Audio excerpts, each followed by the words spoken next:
एक गवर्नमेंट का वजीरों का पूरा टोला बैठता है वो, और वो कहता है कि 5-6 MPA है ना, हम गायब कर देंगे, तो फिर कौन इलेक्शन जीतेगा? यानी धांधली का ऐलान कर रहे हैं। ये क्या कर रहे हैं? किधर लेके जा रहे हो मुल्क को? कहां ले जाना चाहते हो पाकिस्तान को, और किसकी खातिर? चोर, डाकू, लुटेरे, मनी लॉन्ड्रर, क्रिमिनल्स, मफरूर, मतलूब, मजहूल, मशकूक, जिनकी वफा भी और जिनकी हया भी। बिस्मिल्लाहिर्रहमानिर्रहीम, अस्सलाम वालेकुम। बड़े दिनों के बाद बैरून मुल्क मुकीम पाकिस्तानियों से और होमलैंड पे दोस्तों के साथ मैं बात कर रहा हूँ। मेरी मसरूफियात आपके इल्म में आती रही होंगी, और पाकिस्तान पे अल्लाह रब्बुल इज़्ज़त ने करम किया, शऊर जाग उठा है और जाग उठा है सारा वतन, और लोगों ने बड़ा मुजाहिदाना किरदार अदा किया है। 14 पार्टियाँ थीं एक तरफ, और तकरीबन 1000 लोग बोलने वाले थे, उनमें टीवी पे बोलने वाले, बाकी जगह बोलने वाले एक तरफ, और वो सारे जो कहते थे कि हमारे बगैर कोई कुछ नहीं कर सकता पाकिस्तान में, वो भी थे सारे एक तरफ। वसाइल थे एक तरफ, पंजाब की हुकूमत थी, मरकज़ की हुकूमत थी, सारी ब्यूरोक्रेसी थी, सारी पुलिस थी एक तरफ, और दूसरी तरफ वो वाहिद शख्स जो रसूलुल्लाह सल्लल्लाहु अलैहि वसल्लम का आशिक नहीं। हम तो जब इस फील्ड में आते हैं तो हम सिर्फ़ एक बात कहते हैं कि हम उनके नौकरों के भी चाकर हैं। एक पहलू था, मैं असल में आपको लेके चलता हूँ। आज पाकिस्तान डूब नहीं रहा, बहुत हद तक डूब चुका है। कैसे? 222 रुपये का डॉलर भी पाकिस्तान के अंदर दस्तयाब नहीं। इसको कहते हैं इकॉनमी का फ्री फॉल। फ्री फॉल का मतलब ये है कि आखिरी सीढ़ी से 101 मंजिल की कोई शख्स लुढ़क पड़ा और उसको रोकने वाला कोई नहीं है। कोई गेंद वहाँ से उछलना शुरू हुई और उसको रोकने वाला कोई नहीं है। कोई एवलांच आई और उसकी जद में कोई दरख्त आ गया, तो एवलांच की इतनी फोर्स है, जो बर्फ़ का तौदा होता है, कि वो दरख्त उसमें नज़र ही नहीं आएगा, उसको उसने डोमिनो इफ़ेक्ट, स्नो इफ़ेक्ट उसमें डाल दिया है। ये सिर्फ 4 महीने से भी कुछ दिन कम है, ये करके दिखा दिया उस शख्स ने, जिसके बारे में बहुत बड़े बड़े लोगों का दावा था, जिनको लोग बड़ा अक्लमंद और दानिशवर समझते थे कि ये मैनेजर बहुत अच्छा है। हाँ, इससे मैं इत्तेफाक भी कर देता हूँ। मैनेजर वो बहुत अच्छा है, सिर्फ अपने करप्शन के केसेस छुपाने के लिए, उनके ऊपर NRO की मैनेजमेंट करने के लिए, यहाँ से मनी लॉन्ड्रिंग के बैक्स कमीशन की मैनेजमेंट्स करने के लिए, और उनको बैरून मुल्क ऑफशोर कंपनीज़ के ज़रिए, कभी लॉन्चों के ज़रिए और कभी दूसरे तरह से बाहर भिजवाने, और कभी TT के ज़रिए से फिर उसको वापस लाने और फिर यहाँ से भिजवाने का वो माहिर था। इसकी मैनेजमेंट के अलावा उसने जो मैनेजमेंट किया पाकिस्तान की, आज दूसरी इस हवाले से बहुत बुरी खबर ये है कि वो इदारा जो ये बताता है, आलमी इदारा, कि कौन से मुल्क जा रहे हैं, सिर्फ 4 मुल्क हैं, पाकिस्तान चौथा है, एटमी पहला मुल्क है, जिसके बारे में उस ख़तरनाक फहरिस्त में पाकिस्तान का शुमार किया गया है और किया जाने लगा है आज से, कि पाकिस्तान में डिफ़ॉल्ट हो सकती है। ये खुशी की बात नहीं है कि कोई करे, हम करते ही नहीं, हम कहते ही नहीं है, बाहर जलसों में हम नहीं कह रहे कि मुल्क जो है डिफ़ॉल्ट की तरफ। हम पॉलिसी के तौर पे मैं आपको बताना चाहता हूँ, PTI ये कह रही है कि हम श्रीलंकन ख़राबी जो है वो, और वो उससे बड़ा डिज़ास्टर है। श्रीलंका में 2 करोड़ लोग रहते हैं, यहाँ 2 को आप 11 से ज़रब दे लें, यानी वहाँ अगर 200% ख़राबी हुई है, तो यहाँ 200% को 11 दफ़ा जमा करें तो फिर आपको अंदाज़ा होगा कि कितनी ख़राबी हो चुकी है।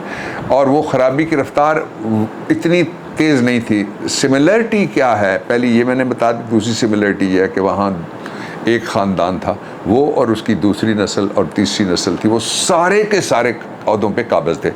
पाकिस्तान में क्या है, पंजाब में क्या है, सिंध में क्या है, बाकी जगह ये 15 पार्टियाँ 14 पार्टियाँ आप निकाल के देख लीजिए कि ये क्या लोग हैं, इनके कौन कौन किस किस हुकूमत में नहीं रहे। 75 साल में इनकी तीनों नस्लें किसी न किसी जगह बरसरे इक़्तिदार रहीं, और 3.5 साल सिर्फ इमरान खान थे। आज बहुत ख़तरनाक बात यह है कि वो इदारे जो ये कहते हैं कि हमने इस मुल्क को बिल्कुल, हम मैली आँख नहीं, मैली आँख तो अंदर है।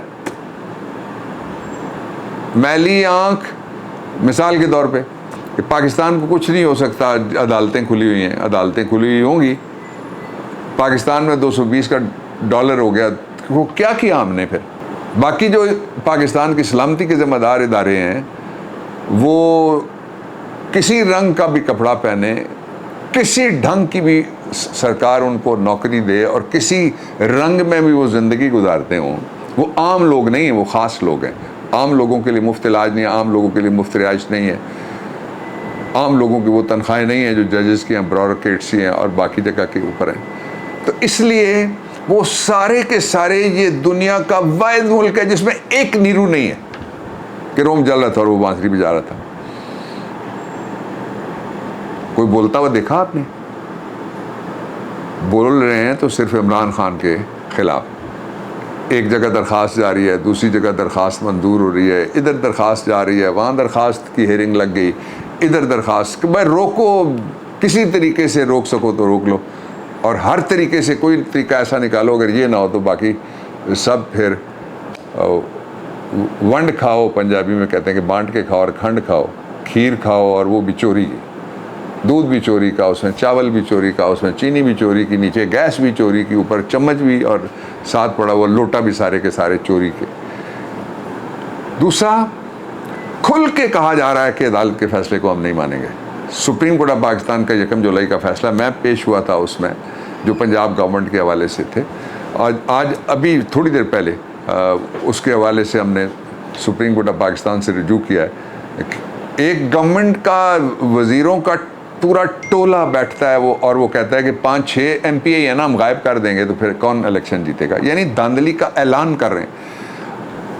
जो इलेक्शन कमीशन के लोग हैं जिन्होंने पहली मुलाजमत की है उसकी पेंशन वो ले रहे हैं, किसी ने अगर 2 की हुई है 2 की पेंशन ले रहे हैं। यहाँ से उनकी मरात सुप्रीम कोर्ट के जज के बराबर हैं। सुप्रीम कोर्ट के जज की तनख्वाह आप जानते हैं।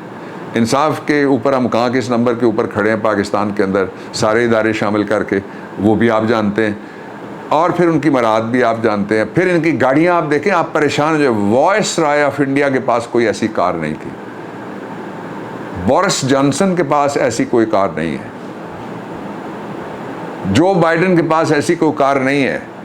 जो कारें ये इस्तेमाल हो रही हैं यहाँ पे, वो कारें वो हैं जो ख़ास तौर पे सिक्योरिटी के लिए बनाई गई। ये कारें वो हैं जो अय्याशी के लिए बनाई जाती हैं, लग्जरी ड्रीम कार्स जिनको कहते हैं।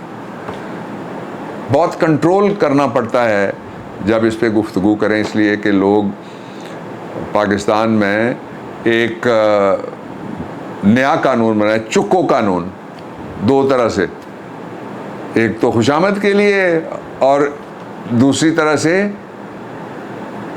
गुमशुदा अफराद की फहरिस्त को इनरिच करने के लिए, आगे बढ़ाने के लिए। ये वाहिद मुल्क है जिसमें क्या हुआ तमाशा मैं आपको बताऊं। मैं अपने इलाके कहूटा में था, बाई गांव में, काफ़ी दिन के लिए। तो वहाँ मुझे असद उमर साहब ने फ़ोन किया, उमर अयूब थे, एक और साहब थे। तो वो कहने लगे कि फहरिस्तों के हवाले से मैंने चलते चलते एक ड्राफ्ट कराई पिटिशन, और अनीस हैं उनको मैंने लाहौर में कहा वकील, उन्होंने वो फाइल कर दी। जब लगी तो पता लगा कि 1 नहीं, 4 नहीं, 40 नहीं, 400 नहीं, 4000 नहीं, 4 लाख नहीं, 40 लाख लोग जिंदा अबनाए आदम व हव्वा, उनको धांधली के लिए मुर्दों की फहरिस्त में शामिल कर दिया। क्या अदाए बेनियाजी है। इलेक्शन कमीशन का नुमाइंदा जाता है, कहता है मशीन की गलती है। आपको समझ आई मैं क्यों कह रहा था, इमरान क्यों कह रहे थे, पाकिस्तान तहरीक इंसाफ क्यों कह रही थी EVM आने दो। मशीन होती तो क्या होता। सादा डेमो इसी जगह बैठे हुए मैं आपको देता हूँ। डेमो ये पूरा पोलिंग स्टेशन है, सामने एक मशीन लगी हुई है, उसके 3 कंपोनेंट्स हैं। पहले कंपोनेंट पे बंदा आता है, शनाख्ती कार्ड उसका रखा जाता है, वोट नंबर उसका निकल आएगा, पता लगेगा वेरीफाई हो गया, शनाख्ती कार्ड वो उठाता है, पेज खुल जाता है। एक तरफ ये उम्मीदवार है, इसकी पार्टी लिखा हुआ है, साथ बल्ले का निशान लिखा हुआ है और साथ उसकी तस्वीर लगी हुई है, और बाकी पार्टियां हैं लाइन में, या बल्ला नीचे या दरमियान में। तो उनको जब वो खुलता है तो वो बटन दबाते हैं, वोट। अगर बटन गलत दब गया, अपने आप को रिकन्सिडर करना चाहते हैं, उसमें ऑप्शन मौजूद थी कि वो मैं इधर लगाना चाहता था, नहीं मैं अब इधर लगाना चाहता हूँ। हालांकि जो मैनुअल वोट है, एक दफ़ा लग गया तो लग गया, वोट चला गया काउंटर के ऊपर। जिस तरह टेलर पे आप जाते हैं, आप ख़रीद रहे हैं, मैंने आलू ख़रीदे, सब्ज़ी ख़रीदी, मैंने फ़लाँ ख़रीदा, वो टाइप कर रही है टेलर पे, चीज़ रखती है, और आपको भी नज़र आ रहा है टेलर का जो स्क्रीन है उससे, वो तो स्क्रीन, टेलर की स्क्रीन इतनी बड़ी होगी, फुट की नहीं होगी तो 1.25 फुट की होगी, ये स्क्रीन कोई 2.5 फुट से ज़्यादा की, 3 फुट से ज़्यादा की स्क्रीन है, इसके ऊपर वो नज़र आ रहा है, सारे देख रहे हैं। फिर वो वोट अपना चेंज करेगा। उसके बाद जब उसने बटन दबाया, वोट का बटन दबाएगा, तो एक तो काउंटर पे लिखा जाएगा ये दूसरा वोट है या 110वां वोट है, और दूसरा उसके नीचे एक ट्रांसपेरेंट बॉक्स लगा हुआ है जिसमें पेपर ट्रेल गिरेगी, जिसका रसीद काटते हैं आप। इतनी सी रसीद आपको मिलती है जब आप कार्ड यूज़ करते हैं किसी जगह पे शॉपिंग के लिए। वो कार्ड की रसीद को आप कह लें कि वो पेपर ट्रेल था, वो नीचे गिरेगा। अगर किसी को शक है, काउंटर वाली गिनती, जो ही इलेक्शन मुकम्मल हुआ, 6 घंटे के लिए RTS गिराया गया। 6 घंटे की जी मशीन काम नहीं कर रही। इस दौरान काम होता रहा। पता लगा कि 1,500 वोट, ये PP7 की मैं बता रहा हूँ, 1,500 वोट ऐसा था जिसके पीछे दस्तखत कहते हैं नहीं हुए इलेक्शन कमीशन के अहदेदार के, तो मेरा कसूर है ये। दूसरी तरफ 1,500 वोट वो था, 4500 वोट की रात 1 बजे तक, 17 तारीख का इलेक्शन था, 12:01 पे 18 हो गई थी, 1 बजे रात तक सारी दुनिया में से जो, यानी सहराए बकर का वहाँ से नतीजा आ जाता है, जो स्वाम्प है डेरा गाजी खान के पहाड़ है वहाँ से आ जाता है, स्वाम्प है जो रहीम यार खान का उसके साथ, वहाँ पे भी नतीजा आ जाता है। लेकिन इस तरह कौटा और शर्म भी किसी ने नहीं की, गैरत नहीं की, हया नहीं किया किसी ने, कि कौटा वो है जिसके सीने पे वो तमगा सजा हुआ है जो भारत को पाकिस्तान के ऊपर हमले करने से रोकता है। मेरी मुतलका यूनियन काउंसिल है, मेरा गांव ऐसे पहाड़ पे है जिसके हर तरफ, आपको वो कहते हैं ना मेरे घर के रास्ते में कोई कहकशां नहीं है, मेरे घर के रास्ते में तोप, तफंग, तीर और मैं मिसाइल के अलावा कुछ नहीं है। और उन ज़मीनों का एक टेडी पैसा कभी नहीं हमने मांगा। सबसे ज़्यादा वहाँ मेरी ख़ानदानी ज़मीनें हैं, अभी भी हैं अल्लाह ताला की मेहरबानी से। मेरे दादा उस इलाके के ज़ैलदार थे, उस वक्त तहसील नहीं हुआ करती थी, सरदार नामू खान मालिक उनका नाम था। ये क्या कर रहे हैं? किधर लेके जा रहे हो मुल्क को? कहां ले जाना चाहते हो पाकिस्तान को? और किसकी खातिर? चोर, डाकू, लुटेरे, मनी लॉन्ड्रर, क्रिमिनल्स, मफरूर, मतलूब, मजहूल, मशकूक, जिनकी वफा भी और जिनकी हया भी। फिर बात करेंगे पाकिस्तान पाइंदाबाद।